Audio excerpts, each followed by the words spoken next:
रथ यात्रा जुलूस के आसपास हुए एक दुखद हादसे में 68 साल की आलोक लता चौधरी की मौत हो गई है।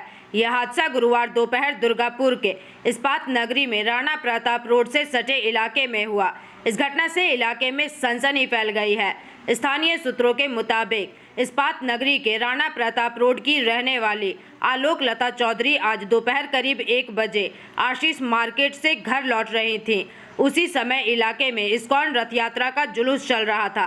कहा जा रहा है कि चलते रथ पर लगा ऊंचा झंडा बिजली के तार में फंस गया। इस वजह से एक लैंप पोस्ट या बिजली का खंभा टूटकर आलोक लता चौधरी के सिर पर गिर गया। हालांकि उन्हें गंभीर हालत में अस्पताल ले जाया गया, लेकिन डॉक्टरों ने उन्हें मृत घोषित कर दिया।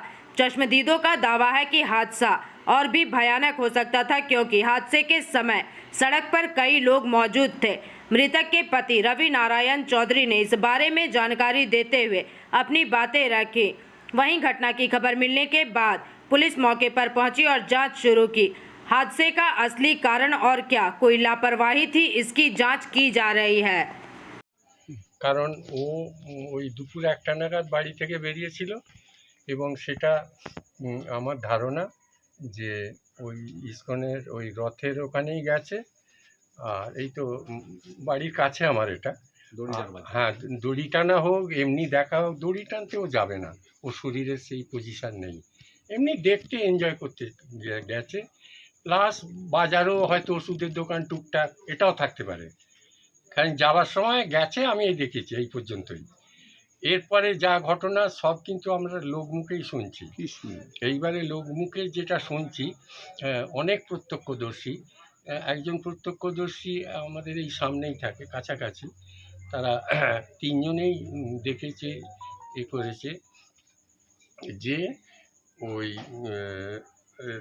রথের যে চূড়া একটা থাকে না, সেই চূড়াটা হচ্ছে ইলেকট্রিকের তার বলুন, কেবিলের, এসব তো ঠেকে যেতেই পারে, ঠেকে তো যায়। সেইগুলোই তো যারা অর্গানাইজার তারা বাঁশ দিয়ে সরিয়ে পরিষ্কার করতে করতে নিয়ে যায়। তবে তো রথ জাতীয় জিনিস, শুধু রথ কেন, ওই জাতীয় সব জিনিস যায়, সেখান দিয়ে পাস করে।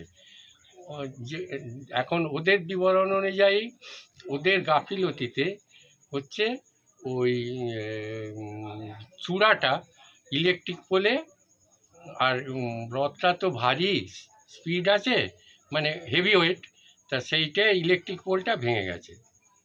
ইলেকট্রিক পোলটা ভেঙে গিয়ে, যেহেতু ইলেকট্রিক পোলে আটকেছে, তা কমন সেন্স বলে ইলেকট্রিক পোলটা নিশ্চয়ই পুরনো হয়ে গেছিলো, এইসব এগুলো কমন সেন্স বলছি। তা সেইটা আটকে গিয়ে এই তারপরে এই ঘটনাটা ঘটেছে। কি ঘটেছিল, কি শুনলেন? ওই যেটা শুনছি যে ওই পড়ে গিয়ে মাথায় লেগেছে, ব্লাড বেরিয়েছে, হেমারেজ হয়েছে, রক্তক্ষরণ হয়েছে, এটাই শুনছি। যে হরে কৃষ্ণ। সর্বপ্রথম আমি অত্যন্ত ভারাক্রান্ত এই খবর শুনে, যদিও আমি স্পটে খবর পাইনি। যখন রথ আশিস মার্কেট পেরিয়ে গিয়েছি তখন প্রায় 2টো বাজে। আমি পরে জানতে পেরেছি পুলিশ প্রশাসনের কাছ থেকে এটা 1:16 মিনিটে এরকম হয়েছে ঘটনাটা। তো আমি যখন জানতে পারি 2টো নাগাদ, তখন আমি এগিয়ে আসি। আমি একটু বাইক নিয়ে যাতায়াত করছিলাম 3টে রথেই, কিন্তু অনেক ভিড় ছিল। আমি যখন জগন্নাথের রথের কাছে কিছুটা এগিয়ে এসেছি, তখন দেখছি একটা মাথা ফেটে রক্ত পড়ছে। আমি যখন ওনার কাছে এসে জিজ্ঞেস করছি, তখন ওনারা আমাকে ভক্তরা বললেন যে এখানে ফার্স্ট এড করা হয়েছে, তবু আপনি কিছু নিতে হবে, আপনি রথের সেবায় থাকুন। আমি জানতাম যে এই মাতাজিরই মাথা ফেটে গিয়েছে। যে মাতাজি অপ্রকট হয়েছেন আমি ওনার ব্যাপারে বুঝতে পারিনি। আমি আবার ফিরে গেছি বলরামের রথে। তারপরে রাত্রিবেলা আমার কাছে খবর আসে, রাত্রিবেলা মানে তখন 11টা সাড়ে 11টা বাজে, তখন 11টাই হবে। তখন আমি মাননীয় এসিপি সাহেবের ফোন পাই, উনি আমায় জানান এর মাঝে এই যে এত বড় দুর্ঘটনা ঘটে গিয়েছে এবং তার জন্য আমার নিজের গাফিলতি, আমি সম্পূর্ণ দায় আমি নিচ্ছি।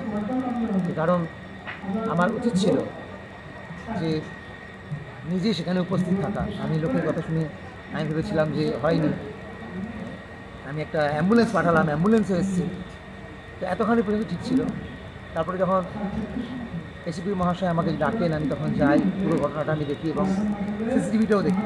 তখন দেখলাম যে একটা এরকম আমাদের রথ বেরিয়ে গেছে, রথের চূড়া একদমই নামানো ছিল, চূড়ায় লাগেনি। যারা চূড়া কন্ট্রোল করার জন্য ওইগুলোকে টি বলা হয়, চূড়ার তারগুলো তোলে, ওই তারটাকে যখন তুলতে গিয়েছে তখনই ওই তারে পেঁচিয়ে যায়, ওই লাঠিগুলো পেঁচিয়ে যায় বা হালকা টাচ হয়। আর সেই সময় রথটা এগিয়ে গেছে, ওই টানে পেছন দিকের যে পোলটি, সেই পোলটি একেবারেই অপলকা পোল ছিল, ভালো ছিল না পোলটার পরিস্থিতি। সেই পোলটি তখন ভেঙে যায় এবং ওই মাতাজি, আমি করতে ভারাক্রান্ত হচ্ছি, ওই মাতাজি জগন্নাথের সেবার জন্য এসেছিলেন, কিন্তু জগন্নাথ তাকে তার নিজের কোলে তুলে নিলেন। হ্যাঁ, মানে আমি যখন কাল রাত্রিবেলা ওনাদের বাড়িতে গেছিলাম, ওনার মেয়ে, ওনার জামাই, তারা এবং ওনার হাজব্যান্ড সবাই বলছিলেন যে জগন্নাথ ছাড়া ওই মাতাজি কিছু জানেন না। কিন্তু আমি একদিক দিয়ে ভক্ত হিসেবে ভাবছি যে জগন্নাথকে তার প্রিয় সেবককে তার কোলে তুলে নিলেন, আবার একদিক দিয়ে তার মেয়ের কান্না, তার স্বামীর আর্তনাদ শুনে ভারাক্রান্ত হচ্ছে যে প্রভু কেন এত বড় পরীক্ষা নিলেন।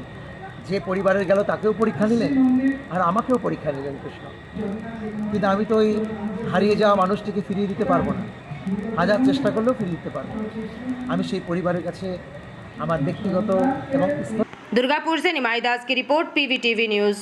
रानीगंज में इतने लग्जरी रूम, वो भी इतने कम प्राइस में। सो मैं बात कर रही हूँ रानीगंज के NSD रोड में लोकेटेड होटल अतिथि इन के बारे में। यहाँ पे आपको फैमिली, फ्रेंड्स और कॉर्पोरेट के लिए रूम्स मिल जाएंगे, वो भी सिर्फ 1500 स्टार्टिंग प्राइस में। यहाँ पे आपको super deluxe room, Dulux room, regular room के साथ साथ प्योर वेज रेस्टोरेंट, जहाँ से आप अपने रूम तक टेस्टी फूड ऑर्डर्स कर सकते हैं। ये होटल हाइजीनिक और क्लीन होने के साथ साथ 27 हेल्पिंग फैसिलिटी भी देती है। High speed wifi, TV with fully AC interior, 24/7 room service, good ambience, clean cupboards, separate geyser facilities, clean washrooms, smoking area. अगर आपका भी प्लान है रानीगंज में स्टे करने के लिए, तो आपके लिए ये एक अच्छा ऑप्शन हो सकता है। आप यहाँ पर रूम ऑनलाइन प्लेटफॉर्म मेक माई ट्रिप से भी बुक कर सकते हैं। अगर आप मेरी वीडियो दिखाते हैं तो आपको मिलेगा एक्स्ट्रा 20% ऑफ। अतिथि इन होटल आपको रानीगंज स्टेशन से 5 मिनट वॉकिंग डिस्टेंस पे मिल जाएगा। और इन्फॉर्मेशन के लिए आप इन्हें कॉल भी कर सकते हैं। Thank you for watching.